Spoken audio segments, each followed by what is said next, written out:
Ever been the bearer of brutal truth? Hey there, drama lovers. You know that feeling when you're holding on to information that could either save someone or completely destroy their day? Well, buckle up because I've got a story that'll make you squirm in your seat. Picture this. You're the only person who knows exactly why someone's getting the cold shoulder from their entire family. And then, bam, they come to you asking what's going on. Talk about being stuck between a rock and a hard place. I'm no gladiator, but I've definitely been the bearer of brutal truth at times. You know, the kind of truth where you're about to receive a serious dose of reality check and a side of tough love. It's like being the bearers of rain on a wedding day, minus the wedding dress drama. Ever told a friend why their haircut looks like they stuck their finger in a socket?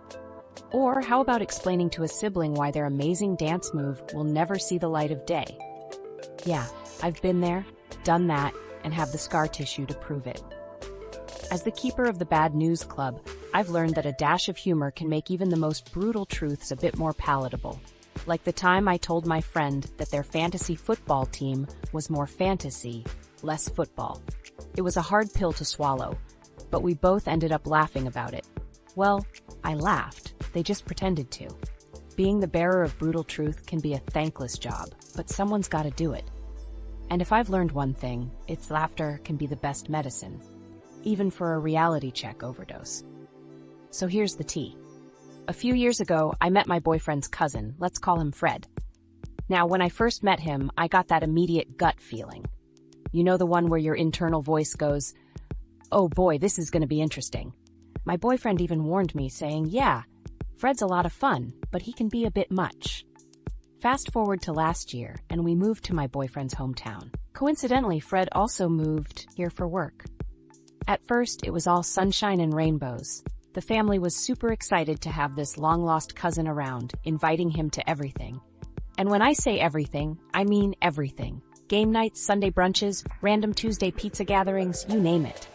But then something started happening. The invites began disappearing, like magic, but not the fun kind. And here's where it gets awkward. Fred slid into my DMs asking why he's being left out. He picked me because, get this, he sees me as another outsider. Oh, the irony. I never thought I'd be the person to wade into a family drama, let alone become the unwitting catalyst for a full-blown conflict. But life has a way of throwing curveballs, and this one landed squarely on my doorstep. My aunt, my mom's sister, was notoriously petty and manipulative. She'd always been a bit of a villain in my family's eyes, but I'd never felt the brunt of her wrath. That was until I moved back home after college and became the default target for her passive-aggressive behavior. It all started when I decided to join a weekly book club at our local library. My aunt, being the self-proclaimed grammar police, had a flair for excoriating anyone who dared to critique her writing, or as she put it, attempt to rewrite the dictionary. When she found out I joined the club, she saw an opportunity to claim the title of book club queen and began insisting that she be the one to lead the discussions. The problem was, no one else wanted to be led by her. Their tactful way of saying no involved passing the facilitation duties to someone else. My aunt took this as a personal affront and, with her signature dramatic flair, declared that she was being excluded from the group. Fast forward to the next family gathering, where she confronted me about the whole situation. "Why did you join this book club?" she demanded, her voice brimming with indignation. "You're not even a real reader." In that moment, something inside me snapped. I realized that my aunt's behavior was no longer just passive-aggressive, it was actively toxic. So I decided to do something I never thought I'd do: tell the truth. Here's how it went down. "Look, Aunt Her Name, I get that you're upset, but you're not being excluded. The group invited you to lead a discussion, and you declined. That's not the same thing as being excluded. If you want to join the book club, you can just show up next time and participate like everyone else." Let me paint you a picture of our dear Fred. This man proudly calls himself fierce, and let me tell you, that's putting it mildly. Imagine someone who treats every family gathering like it's spring break in Cancun. Every single time. "Oh, you're ordering a glass of water? Boring. Let's do tequila shots. What do you mean you don't want to do karaoke? It's only 2 p.m. on a Sunday." Why are you all sitting and talking? We need to dance. The family, bless their introverted hearts, is more like, can we just play Scrabble and eat chips in peace? Here's the thing about being fierce. It's great when you're at a club or hosting a party. But when you're with a family of introverts who just want to chill and maybe discuss the latest episode of their favorite show, not so much. The family started doing this dance, you know, the one where they'd invite him to big events like Thanksgiving and weddings, because, well, you kind of have to. But suddenly mysterious scheduling conflicts for smaller gatherings. And let me tell you, this family does a lot together. Like, we have a group chat that pings every 5 minutes a lot. The pros of telling Fred the truth, he might actually self-reflect and grow. The awkwardness could finally end. I'd feel less guilty about keeping secrets. The cons, he might completely flip out. Family dynamics could get even more complicated. He could label me as the mean outsider who turned everyone against him. Let's face it, we've all been there. You know, the life of the party, the center of attention, or just plain overbearing. There's a fine line between being lovable and being tiresome. When it comes to family dynamics, this delicate balance can be particularly tricky to navigate. I used to be that person, the one who always had to share her thoughts, opinions, and 2 cents on every topic under the sun. My loved ones lovingly referred to me as a drama magnet, and honestly, it was a badge of honor. However, as time went on, I started to notice that my exuberance was, well, starting to wear thin. It wasn't until my mom sat me down and said, "Honey, you're being a bit much," that I realized I had a tendency to be more than a little overwhelming. I think we've all been guilty of this at some point or another. We're just so excited to share our ideas and experiences, we forget that others might not be as eager to listen.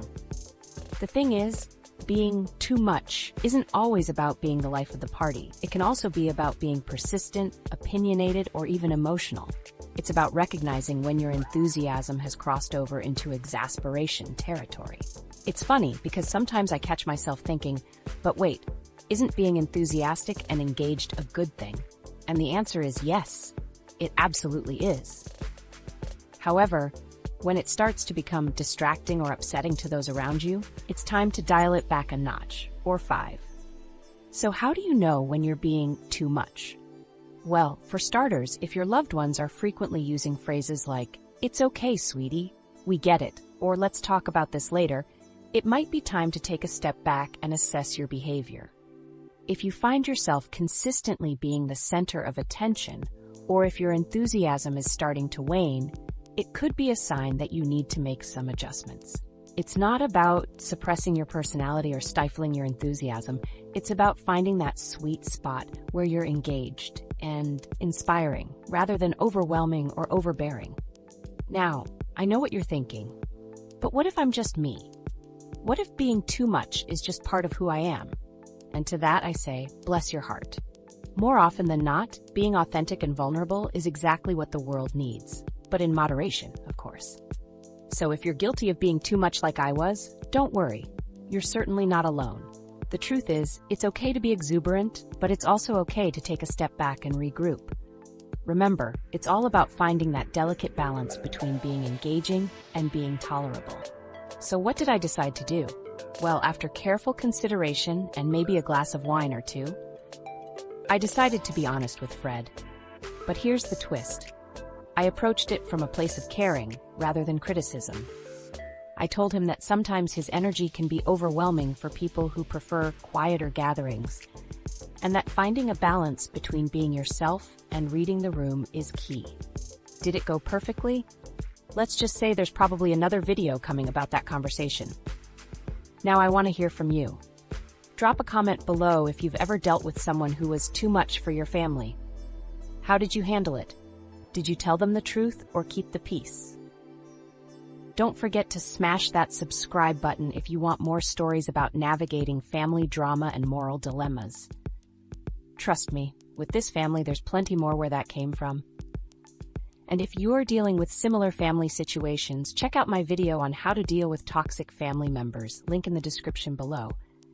Because sometimes the truth hurts, but lying hurts even more. Until next time, keep it real, but maybe not too real. Peace out. Ever been too nice? Here's what happened when I stopped. Hey everyone, you know that feeling when you're being super nice to someone, and they just stab you right in the back? Well, grab your controllers and get comfortable, because today's story is wild. I'm about to tell you how I went from being the ultimate nice guy to absolutely destroying a 12-year-old at Call of Duty. And trust me, there's a good reason why. Before we dive in, let me paint the picture for you. So, I've been dating this amazing girl for a while now, and part of the package deal was her 12-year-old brother. You know how it goes. When you're trying to win over the family, you do what you gotta do. For me, that meant regular gaming sessions with the kid, mainly Call of Duty. Now, I'm actually pretty decent at COD. I've been playing since the original Modern Warfare, but whenever I played with him, I'd purposely miss shots, make rookie mistakes, and basically let him win. I wanted to be the cool older guy, you know? The one who makes him feel good about his gaming skills. But oh boy, did that backfire in the most spectacular way possible. I never thought I'd be writing about the time I punked my girlfriend's brother at a game. But here we are. It all started when he accidentally beat me in Super Mario Bros. Don't even get me started on the terrible accuracy of that jump. I smiled, said nice job, and let him think he'd somehow managed to outmaneuver the superior gamer that is me. Fast forward to our next gaming session, when we decided to play The Legend of Zelda. Anybody can beat Super Mario Bros., but if you can conquer Hyrule, now that's a feat worthy of recognition. My girlfriend's brother was determined to redeem himself, but I, being the gracious loser I pretend to be, decided to let him win, or so he thought. As we progressed through the game, I noticed he was getting more and more frustrated with the occasional tough enemy or obstacle. That's when I decided to put my money where my mouth was, or rather, in the console. I could have easily let him win, but where's the fun in that? I had to take things up a notch. The trash talk began, and gaming wars broke out. I started to excel at the game, beating challenging levels with ease while my opponent grew increasingly desperate. And then it happened. A level no one can master, the infamous Aghanim battle. Out of desperation, my girlfriend's brother thought he'd exploit every trick in the book. But little did he know, I had an ace up my sleeve.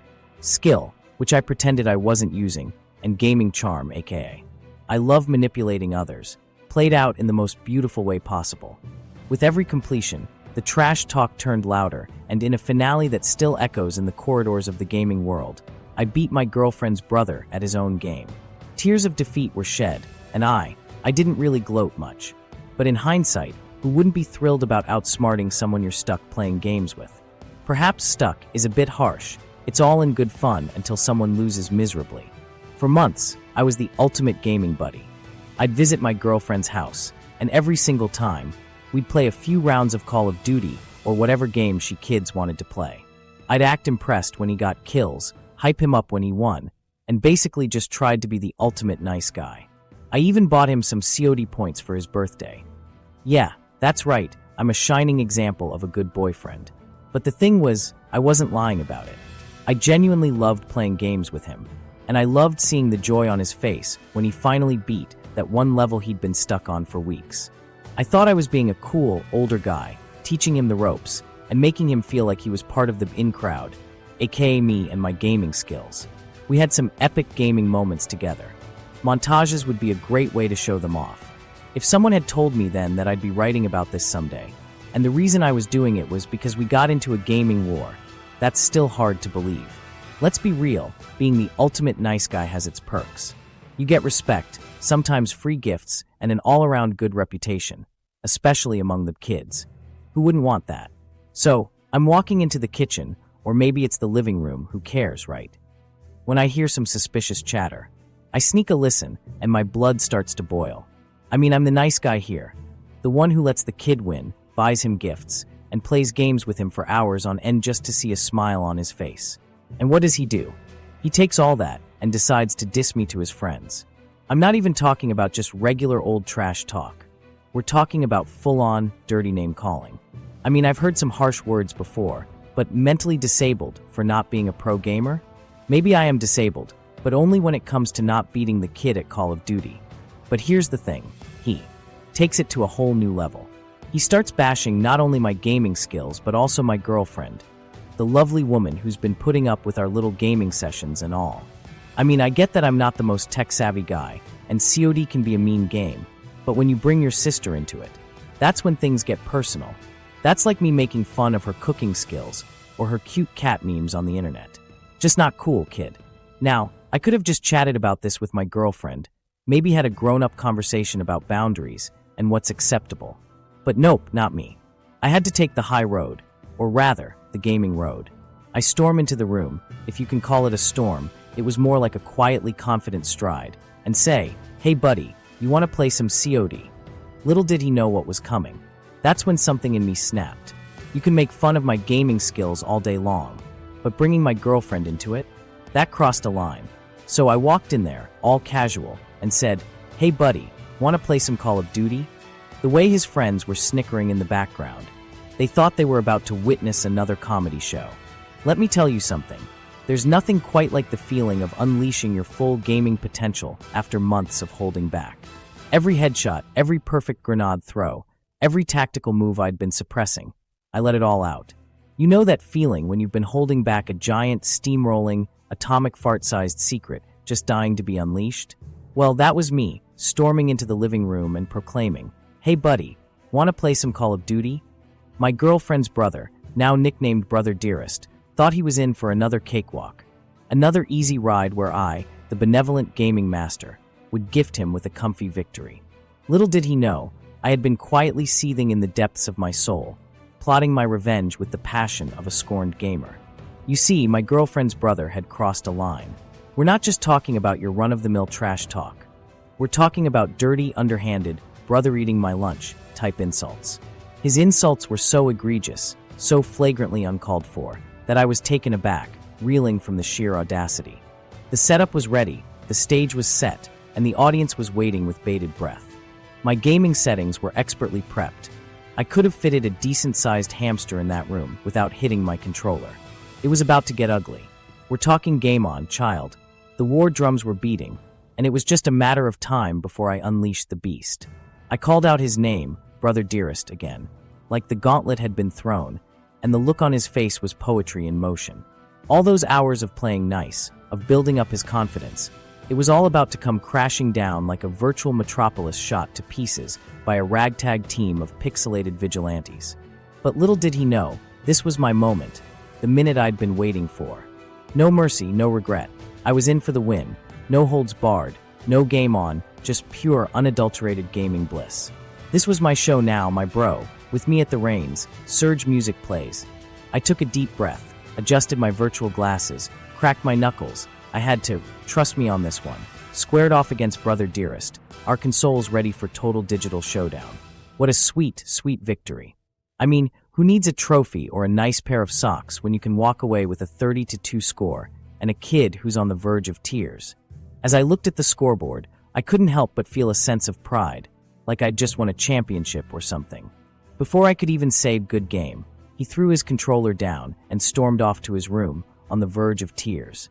His friends just sat there, mouths open, probably questioning everything they'd been told about me. But of course, that feeling was short-lived. My girlfriend, bless her heart, just wouldn't let it go. She was there, standing in the living room, arms crossed, looking like she'd just sucked on a lemon. "You deliberately made him cry," she said, shaking her head. "That's not cool. Now, I know what you're thinking. Girlfriend is right. And honestly, I probably was a bit harsh. But come on, she dissed my gaming skills and, by extension, my entire being. You can't just walk all over someone like that without expecting a little pushback. Anyway, after my sweet victory, I got a lecture from my girlfriend that lasted longer than a COD match. "You need to be more considerate," she said. "Not everyone can be as good as you." Yeah, I heard you the first time. But deep down, I know she was right. I mean, that whole sticking it to the kid thing wasn't exactly the most sportsmanlike thing to do. But hey, at least I got a good story out of it, right? Now, where do I even begin with this one? My girlfriend was not happy. I'm talking. Not happy, and I thought had to stay quiet on the couch, rubber so far up her backside, levels of unhappy. In the car, she gave me the lecture of the century, and I'm pretty sure I heard a few mentions of being a decent human being and using your inside voice. Personal aside, when did inside voices become a thing? Just me. But here's the thing, and I'm going to say this with a completely straight face. I didn't mean to make my girlfriend's brother cry. I just got caught up in the whole game face thing. And well, I let emotions get the better of me. It's not like I woke up that morning with a plan to destroy a 12-year-old's fragile ego.